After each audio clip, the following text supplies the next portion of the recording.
أعوذ بالله من الشيطان الرجيم. بسم الله الرحمن الرحيم.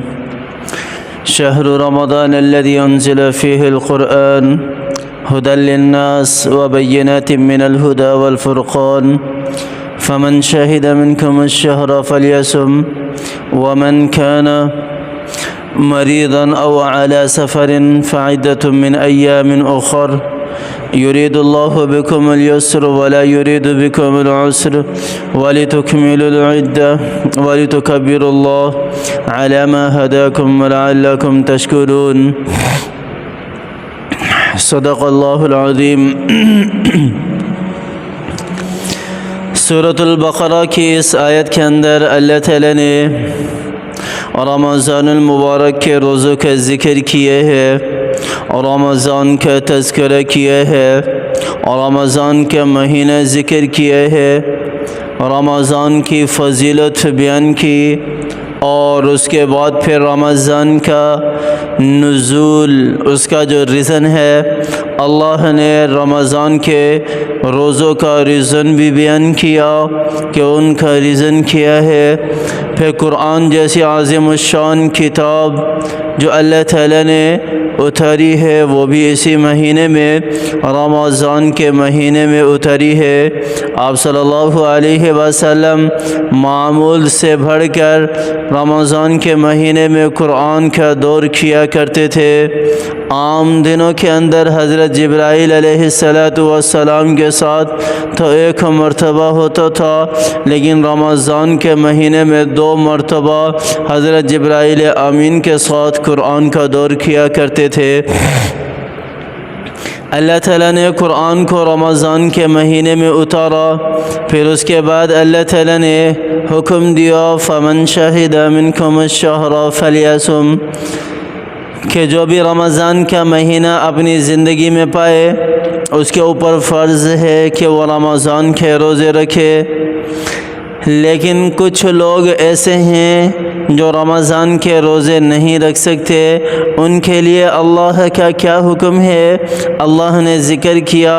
آج ہم اسی چیز کو بیان کریں گے کہ وہ کون سے اللہ کے بندے ہیں جن کے اوپر روزے فرض نہیں ہیں، اور وہ کون سے بندے ہیں جن پر رمضان المبارک کے روزے فرض ہیں. اور اگر کسی سے روزہ ٹوٹ جائے، اگر کسی نے روزہ جان بوجھ کر توڑ دیا یا ٹوٹ جائے، اس کا کفارہ کیا ہے اس کو بھی ذکر کریں گے.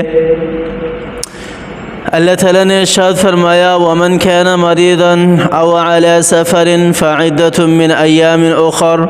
میرا اللہ کہہ رہا ہے میرے بندو، اگر تم میں سے کوئی بیمار ہے، اگر تم میں سے کوئی بیماری میں مبتلا ہے، ایسی بیماری ہے کہ اگر روزے رکھتا ہے تو بیماری اور زیادہ بڑھ جائے گی، اور اس بیماری کے بڑھنے کی صورت میں اسے موت بھی ہو سکتی ہے، مر بھی سکتا ہے، تو ایسی صورت میں میرے اللہ نے حکم دیا کہ تم روزے چھوڑ سکتے ہو، روزوں کو بعد میں رکھ سکتے ہو. اور پھر دوسرا آدمی کون سا ہے جس کو اللہ تعالیٰ نے کہا کہ آپ بھی روزے چھوڑ سکتے ہو؟ وہ ہے جو سفر کے حالت میں ہو.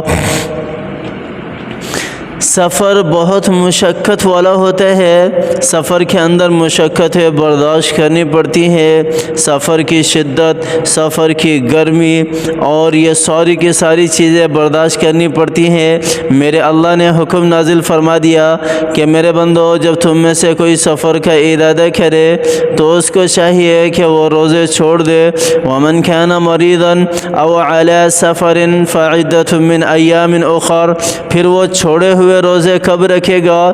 میرے اللہ نے حکم دیا فَعِدَّةٌ مِّنْ أَيَّامٍ أُخَرَ، رمضان کے بعد کسی بھی دن میں ان شمار شدہ جو اس نے روزے چھوڑے ہیں، گنتی شدہ ان روزوں کو اس میں قضا کرے گا، لیکن ایک بندہ روزے رکھ ہی نہیں سکتا، بالکل ضعیف ہے، بوڑھا ہے، اگر روزے رکھے گا تو جان کو خطرہ ہے، نہ سردیوں میں رکھ سکتا ہے نہ گرمیوں میں رکھ سکتا ہے، تو ایسے شخص کے بارے میں کیا حکم ہے؟ تو ایسے شخص کے بارے میں ہے کہ وہ رمضان کے ہر روزے کا فدیہ دے گا، رمضان کے ہر روزے کے عوض فدیہ دے گا، اللہ کے راستے میں مال خرچ کرے گا، اور رمضان کا فدیہ وہی فدیہ ہے جو صدقۃ الفطر ہے، جو کیا ہے؟ صدقۃ الفطر ہے۔ پھر میرا اللہ یہاں آگے بڑی پیاری بات کہہ رہا ہے اس آیت کے اندر، یرید اللہ بکم اليسر ولا یرید بکم العسر۔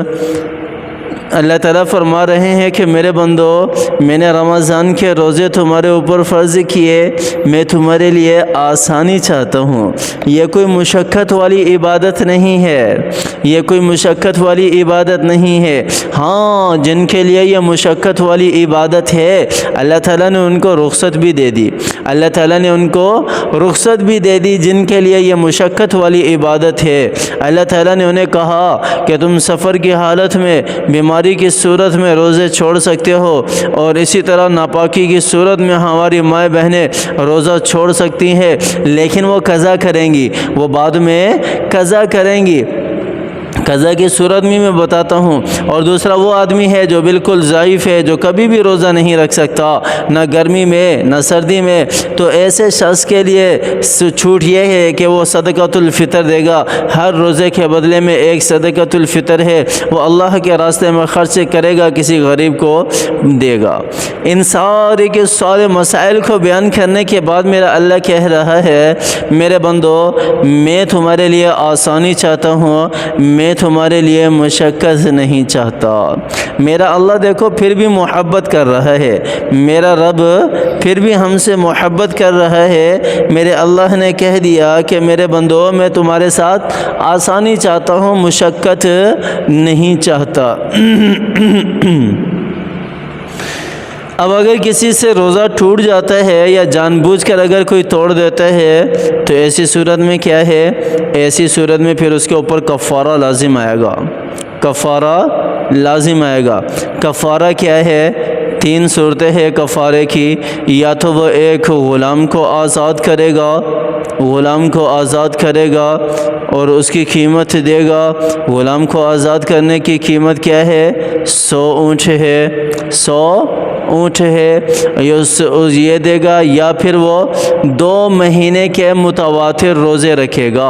ایک روزہ توڑنے کی صورت میں یا چھوڑنے کی صورت میں جان بوجھ کر وہ 2 مہینے متواتر روزے رکھے گا، وہ 2 مہینے متواتر روزے رکھے گا، ایک روزہ چھوڑنے یا توڑنے۔ اور رمضان کے جتنے روزے چھوڑیں اتنے زیادہ مہینوں کے اس کے اوپر روزے جو ہے وہ قضا آتے رہیں گے۔ اور اس کے بعد تیسرا شخص وہ ہے، تیسرا کفارہ وہ ہے کہ وہ 60 مسکینوں کو کھانا کھلائے گا، 60 مسکینوں کو کھانا کھلائے گا، یہ تیسرا کفارہ ہے ایسی صورت میں۔ لیکن قضا پھر بھی اس کے اوپر لازم ہے جو روزہ اس نے توڑا ہے یا جان بوجھ کر چھوڑا ہے۔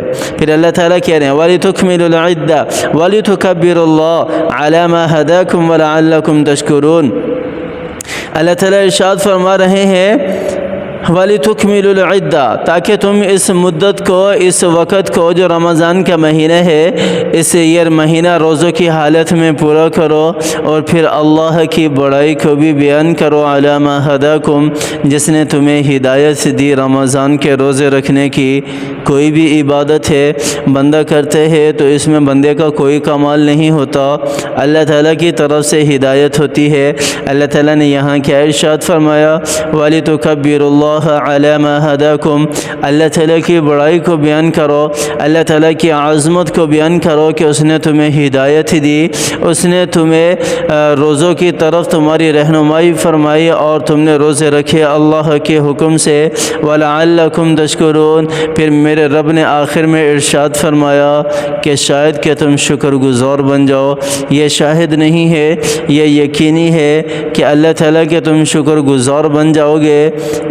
رمضان کے روزے رکھنے کے ساتھ، رمضان کے روزے ہم رکھیں گے، اللہ کے شکر گزار بن جائیں گے۔ اور اللہ تعالیٰ نے اپنے ایسے بندے کے لیے کون سا انعام رکھا ہے؟ سورۃ ابراہیم کی آیت ہے لَإِن شَكَرْتُمْ لَأَزِيدَنَّكُمْ وَلَإِن كَفَرْتُمْ إِنَّ عَذَابِي لَشَدِيدٌ، کہ اے میرے بندو اگر تم اللہ کا شکر ادا کرو گے تو اللہ تعالیٰ تمہیں مزید دے گا، اور اگر تم اللہ کی ناشکری کرو گے تو پھر اللہ کا عذاب بڑا سخت ہے۔ اللہ تعالیٰ ہمیں قرآن کو سمجھ کر قرآن کو پڑھنے کی توفیق عطا فرمائے، اور اسی طرح قرآن پر عمل کرنے کی بھی توفیق عطا فرمائے۔ اللہ تعالیٰ قرآن سے حقیقی محبت کرنے کی توفیق عطا فرمائے۔ اللہ تعالیٰ مجھے بھی اور آپ کو بھی سمجھ عطا فرمائے۔ اللہ تعالیٰ ہمیں عمل کرنے کی توفیق عطا فرمائے۔ آمین ثم آمین۔ وآخر دعوانا ان الحمد للہ رب العالمین۔